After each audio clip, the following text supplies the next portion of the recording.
नमस्कार दोस्तों। रियाज नायकू की मौत की खबर आप सब सुन चुके होंगे। ये भारतीय सेना के लिए वाकई बहुत बड़ी उपलब्धि है, जिससे समस्त भारत में खुशी की लहर दौड़ गई है, क्योंकि रियाज नायकू आतंक और दहशत का पर्याय बन चुका था। कश्मीर का मोस्ट वांटेड आतंकवादी और हिजबुल मुजाहिदीन का टॉप कमांडर रियाज नायकू पुलवामा जिले के बैगपोरा में सुरक्षा बलों के साथ हुए एनकाउंटर में मारा जा चुका है। आतंकी रियाज नायकू A++ कैटेगरी का आतंकवादी था। सेना को उसकी लंबे समय से तलाश थी और उसके ऊपर सेना ने 12 लाख रुपए का इनाम भी रखा हुआ था। सेना ने उसे ढेर करने के लिए एक खास प्लान बनाया था।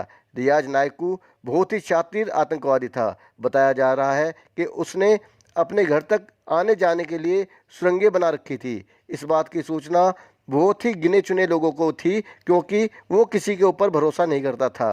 ने विस्फोटक से वो घर उड़ा दिया और जो सुरंग उसने जान बचाने के लिए खोदी थी, उसी में नायकू की कब्र बन गई। दोस्तों, इस शातिर आतंकवादी के बारे में और खुलासे करने से पहले आपसे रिक्वेस्ट करूंगा कि मेरे यूट्यूब चैनल देशभक्त को सब्सक्राइब करें और साथ में बने घंटी के निशान को प्रेस करना ना भूलें।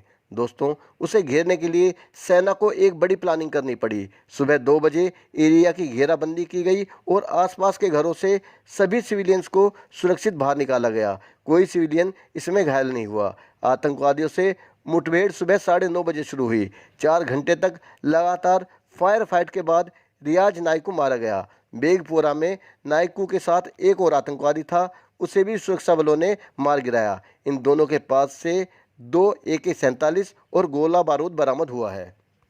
दोस्तों, नायकू जितना शातिर था उतना ही पढ़ाई में होशियार था। उसने MSc मैथ्स किया हुआ था। गणित के टीचर से आतंकवादी बने 35 साल के रियाज अहमद नायकू ने पुलिस अफसरों के परिवार के लोगों का अपहरण और आतंकी के मरने पर बंदूकों से सलामी देने का चलन शुरू किया था। बताया जा रहा है कि नायकू अपनी बीमार मां को देखने आया था। इसी दौरान उसके घर पहुंचने की सूचना पुलिस को मिली। सेना ने मकान को मंगलवार को ही घेर लिया था, लेकिन कोई फायरिंग नहीं हुई।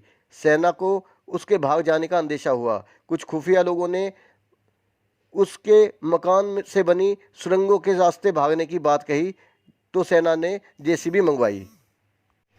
इलाके के आसपास खेतों और रेलवे ट्रैक की खुदाई की गई, जहां जमीन के भीतर सुरंगें ढूंढी गई। देर रात सेना ने सर्च ऑपरेशन रोक दिया, लेकिन इलाके में घेराबंदी नहीं हटाई गई। आखिर नायकों को जब एहसास हुआ कि वो अब बचकर नहीं भाग सकता, तो उसने सुबह 9 बजे फायरिंग शुरू कर दी। सेना रियाज नायकू को जिंदा पकड़ना चाहती थी, लेकिन उसकी फायरिंग के आगे सेना के सामने कोई ऑप्शन नहीं बचा। इसलिए सेना ने भी क्रॉस फायरिंग शुरू कर दी और फिर एनकाउंटर शुरू हो गया।